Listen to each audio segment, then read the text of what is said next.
समाज बांधवांनो, सर्वांना मानाचा जय लव.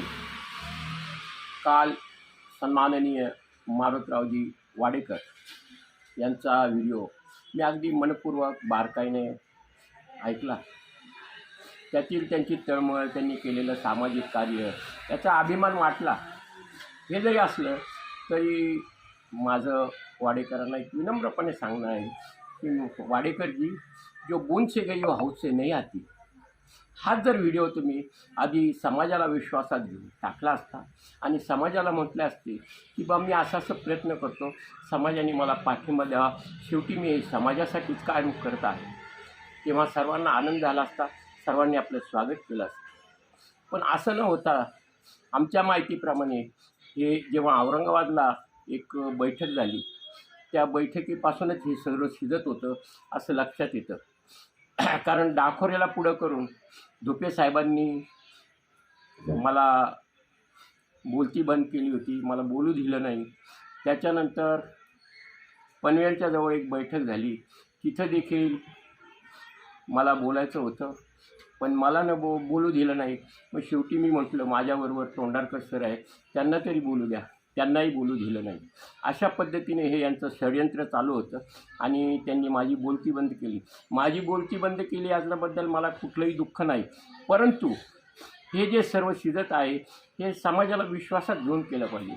कारण समाजाने प्रचंड मोर्चा काढला होता सुरुवातीला प्रथम. त्यावेळेस देखील जे काय निवेदन द्यायचं होतं ते देखील माझ्यापासून लपवलं. मी आणि डॉक्टर अवचरे सर आम्ही वारंवार मागणी करत होतो की काय निवेदन देणार आहे, ते देखील आमच्यापासून टाळलं. आम्हाला टाळतच होते आणि याचे साक्षीदार डॉक्टर दशरथ अवचरे आहे. त्याच्यानंतर आमची सोय केली बळीराम गायकवाडांनी, राहण्याची सर्व सोय केली, त्याच्याबद्दल मी त्यांचा आभारी आहे. परंतु हे कट कारस्थान शिजवून माझ्यासारखाचा द्वेष करून समाजकार्यात काय साधणार आहे? वास्तविक पाहता मोर्चा, तुमची दौंडी, तुमचा जबाब दो, ही सगळी आंदोलनं सामान्य कार्यकर्त्याच्या जीवावर झाली. त्यांच्या एकंदर एकजुटीचा, त्यांच्या शक्तीचा हा खऱ्या अर्थानं विजय आहे आणि त्यांची शक्ती पाहूनच समाजाला काहीतरी द्यावं. कारण आता राजकीय पक्षाला या समाजाची महती कळून चुकली, समाजाची एकजूट कळून चुकली. त्यामुळे राजकीय पक्ष देखील आपल्याकडे दखल घ्यायला लागला. असं म्हटलं तर काय ते वावगं ठरणार नाही. आणि त्या दखल घेऊनच राजकीय पक्षांनी आद्य क्रांतिगुरू लवजी वस्ताद साळवे यांच्या स्मारकाला निधी दिला, आरटीसारखी स्थापना केली. अर्थात त्याचा सर्वांचा सहभाग आहे. प्रत्येकजण आपापल्या परीनं काम करत असतो. रामायणात देखील आपण पाहिलं की रामाच्या विजयात खारीचा देखील वाटा होता. त्यामुळे प्रत्येकाचा हा खारीचा वाटा असतो. परंतु हे सर्व श्रेय ही एक जे चौकडी घेत आहे, जी चमकोगिरी करत आहे, त्याच्याबद्दल वाईट वाटते की समाजाचा विश्वासघात करून तुम्ही हे जे करताय ते समाजासाठी नव्हे, स्वतःच्या स्वार्थासाठी करताय. समिती नेमली, त्याच्यातही ठराविक लोक, त्याच्यानंतर अभ्यासगट नेमला, ज्याला लोक हेटाळणी करून पर्यटन हे म्हणायला लागले. अशा पद्धतीने जर तुम्ही तीस ठराविक लोक, त्या ठराविक लोकांबद्दलही माझा काही आक्षेप नाही. परंतु मला एक त्यांना विचारायचं, अगदी विनम्रपणे विचारतो की तुम्ही ज्या शासकीय सेवेत होता किंवा ज्या अधिकार पद उपभोगत होता, त्यावेळेस त्या अधिकार पदाचा उपयोग करून आज तुम्ही कुठल्या समाजाला प्रबोधन करताय? उदाहरणार्थ मधुकररावजी गायकवाड हे महाराष्ट्र राज्याच्या अनुसूचित जाती म्हणजे समाज कल्याण विभागाचे डायरेक्टर होते, मुख्य संचालक होते. संपूर्ण महाराष्ट्र त्यांच्या ताब्यात होता. रिटायर झाल्यानंतर त्यांनी काय योजना असतात, कशा पद्धतीने त्या योजना मिळवायचं, याचं कधीतरी 2 ओळीने मार्गदर्शन केलं का समाजाला? समाजाने याचं एक चिंतन करावं. त्याच्यानंतर सन्माननीय धुपे साहेब हे CO होते. मग समाज कल्याणच्या तुमच्या पंचायत समितीच्या कोणत्या योजना असतात ह्या यांनी कधी सांगितल्या का हो? सामान्य माणसाला प्रबोधन केलं का एक ओळीनं किंवा सर्व बैठकात कधी सांगितलं का? त्याच्यानंतर आमचे मुखेडकर साहेब आहे, ते पोलीस डिपार्टमेंटमध्ये मोठ्या पदावर होते. परंतु जर तुमचा FIR घेतला नाही, पोलीस स्टेशनमध्ये कसं तुम्ही अधिकाऱ्याला अप्रोच व्हायचं, त्याच्याकडनं कसा न्याय मिळवून घ्यायचा, याचं कधी मार्गदर्शन केलं का हो? मला समाजाने प्रामाणिकपणे सांगावं की यांनी यांच्या पदाचा उपयोग किंवा यांच्याजवळच्या असलेल्या ज्ञानाचा उपयोग समाजाला कधी दिला का हो? मग हे जे केवळ पदासाठी तिथं मुंबईत उठायचं, तिथंच जायचं आणि त्याच्यामुळे समाजाचा विश्वासघात होतो आहे असं मला तरी वाटतं. हेच सर्वांनी जर विश्वासात घेऊन सांगितलं असतं की आम्ही असं असं करतो आहे, आम्ही बुद्धिजीवी आहोत, आम्हाला ज्ञानाचं एक सामाजिक किंवा शासकीय प्रशासकीय बाबीचं ज्ञान आहे आणि या ज्ञानाच्या बळावर आम्ही समाजाचे एक प्रगतीचा मार्ग शोधतो आहे, शासकीय योजनेचा जो आहे लाभ तो तुमच्यापर्यंत मिळवण्याचा प्रयत्न करतो, असं जर यांनी छातीटोकपणे सांगितलं असतं तर आनंद झाला असता सर्वांना. ताकाला जायचा आणि मोगाला पोहायचा हे म्हणजे एक प्रकारे समाजाचा विश्वासघात करणे. समाजाला विश्वासात घेऊन काम करा ना तुम्ही. समाजाला विश्वासात घेऊन जर काम केलं तर समाज निश्चित तुमच्या विरुद्ध उद्योग करेल. उदाहरणार्थ आपण एक अमित गोरखेंचं उदाहरण घेऊ. अमित गोरखे हे देवेंद्र फडणवीसच्या जवळ उघड माथ्याने फिरत होते आणि उघड माथ्यानं ते समाजाला विश्वासात घेऊन देवेंद्र फडणवीसबरोबर जात होते. त्यांनी तळेगावचा एक मेळावासुद्धा हे केला होता, त्याच्यानंतर पाडेगावचा केला होता. तर अशा या अमित गोरखेंना तुमचं विधान परिषदेवर घेतलं, हा आनंद वाटतो समाजाला, कारण त्यांनी विश्वासात घेऊन समाजाला काम केलं आणि जिथे विश्वास तिथं समाजाची प्रगती असते.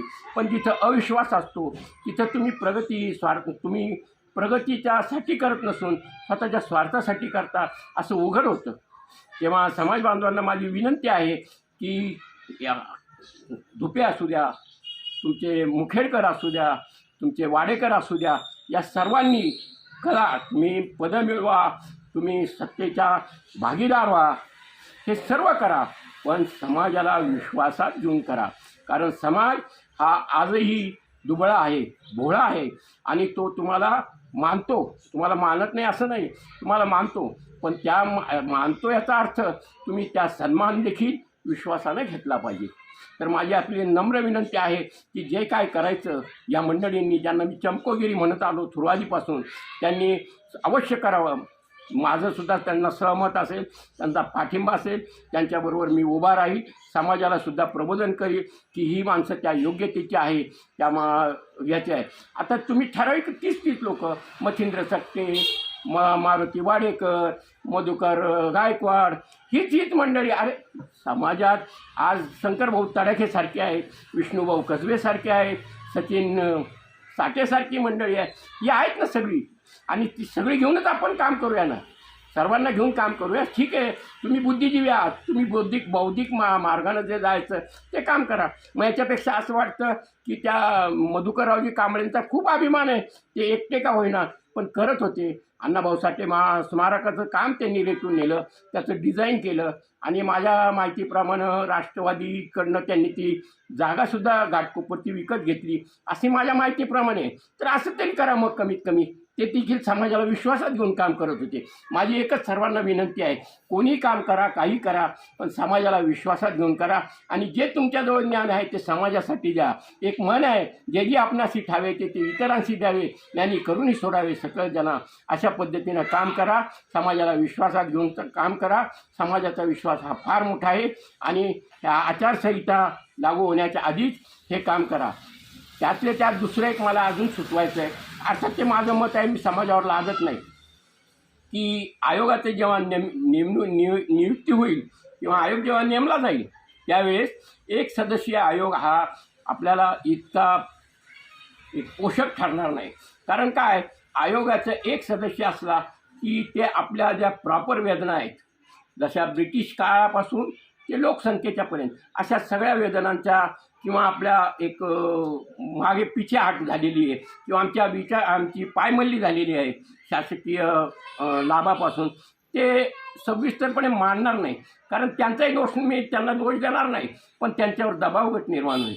त्यासाठी आयोगाचे जे एक सदस्य असतील, न्यायमूर्ती सेवानिवृत्त, त्यांच्या जोडीला आपल्या समाजातील काही सदस्य असावं की जेणेकरून त्यांना त्या आयोगाचे जे न्यायमूर्ती आहे सेवानिवृत्त, त्यांना हे सुचवू शकतील की साहेब हे असं ना असं आहे, ही आमची अशी परिस्थिती आहे. तर ही त्यात आयोगाच्या जेव्हा तुम्ही अहवाल करा त्यात इन्क्लूड करा. तर जेव्हा आपण जी समाजाला माझी विनंती आहे, अर्थात माझं मत आहे ते की एक सदस्य आयोगाच्या ऐवजी त्याच्यात अनेक सदस्य घ्यावेत समाजाचे प्रतिनिधी म्हणून. आणि मग ते भले सन्माननीय मारुतरावजी वाडेकर घेतली, तुमचे मच्छिंद्रजी सप्टे घेतले, मधुकररावजी गायकवाड घेतले, तरी याबद्दल माझं काही दुमत नाही. परंतु समाजाचा विश्वासघात करून हे करू नका. समाजाचा विश्वास करा. तुमचा समाज हा सन्मान करी. विश्वास तिथं सगळा ठेवा असतो.